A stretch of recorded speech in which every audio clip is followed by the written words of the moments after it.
1942, le monde entier est en guerre. Les forces de l'Axe et les Alliés bombardent à tout va. Nous sommes en plein cœur du plus grand conflit de l'histoire, une guerre qui fera près de 50 millions de morts.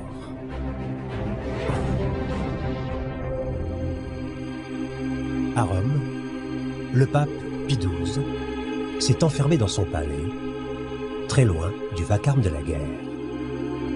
Chef spirituel de centaines de millions de catholiques dans le monde, il doit guider l'Église dans l'une des périodes les plus noires de notre histoire. Car à 1000 kilomètres de là, en Pologne, Hitler a mis son plan macabre à exécution. L'élimination de tous les Juifs d'Europe qu'il fait gazer dans des camps d'extermination, dans le plus grand des secrets.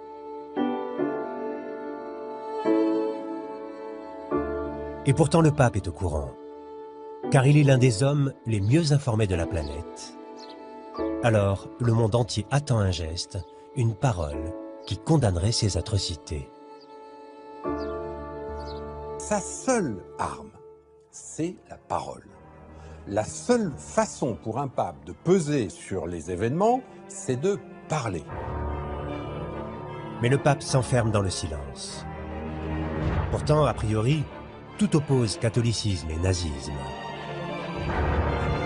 C'est deux planètes complètement différentes. Si vous lisez Mein Kampf, vous comprenez qu'il y a quand même peu de points communs avec l'Évangile. Sauf que des points communs avec Hitler, l'Église catholique va en trouver. Dès les années 30, des dizaines de prêtres deviennent nazis. Le Vatican va laisser faire. L'Église va même pactiser avec le Führer en signant un accord international.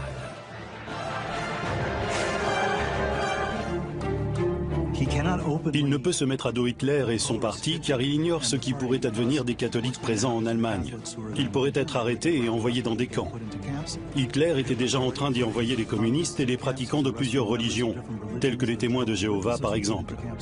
Hitler faisait déjà tout ça et les prochains sur la liste pourraient être les catholiques s'ils s'opposent à lui.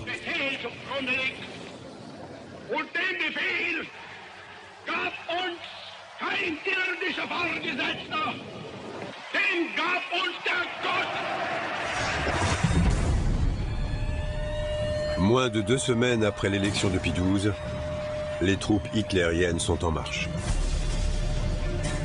La Blitzkrieg, lancée contre la Tchécoslovaquie, mène à l'invasion de la Bohême et de la Moravie. Le Reich allemand déchire les frontières dessinées après la Première Guerre mondiale. Le soir même, Hitler fait une entrée triomphale dans Prague. Un nouveau messie allemand a émergé après l'humiliante capitulation de 1918.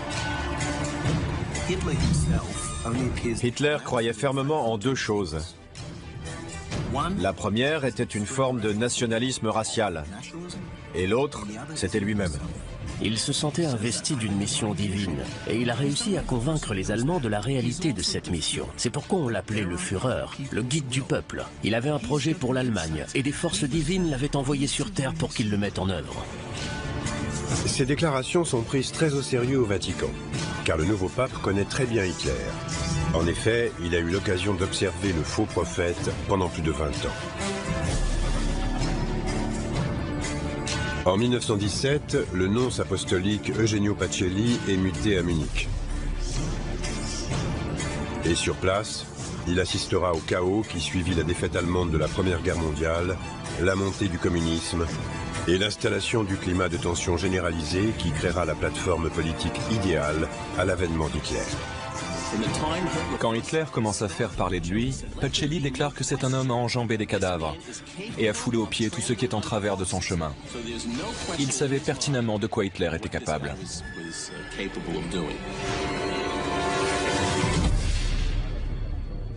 En janvier 1933, après avoir enjambé de nombreux cadavres, Hitler est nommé au poste de chancelier du Reich. Une fonction à laquelle il accède en partie en déclarant à un peuple très religieux qu'il est lui-même un fervent chrétien guidé par les principes de la Bible. Le message est entendu par un peuple alors désespéré.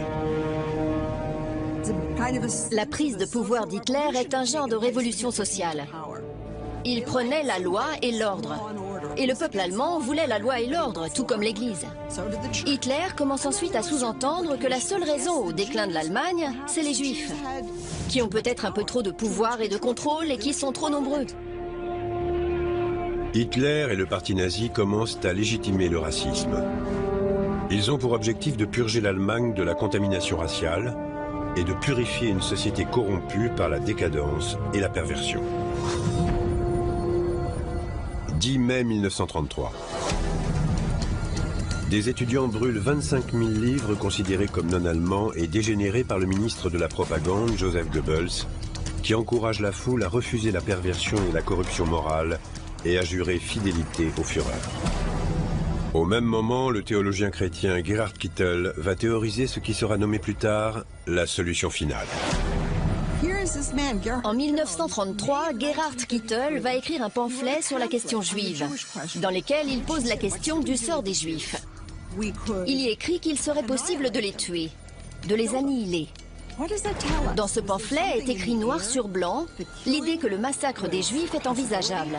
Et peu de temps après, Hitler ouvre le camp de concentration de Dachau. Quelle réaction avoir en tant que chrétien, que prêtre ou théologien, ou même l'Église? Qu'ont-ils répondu?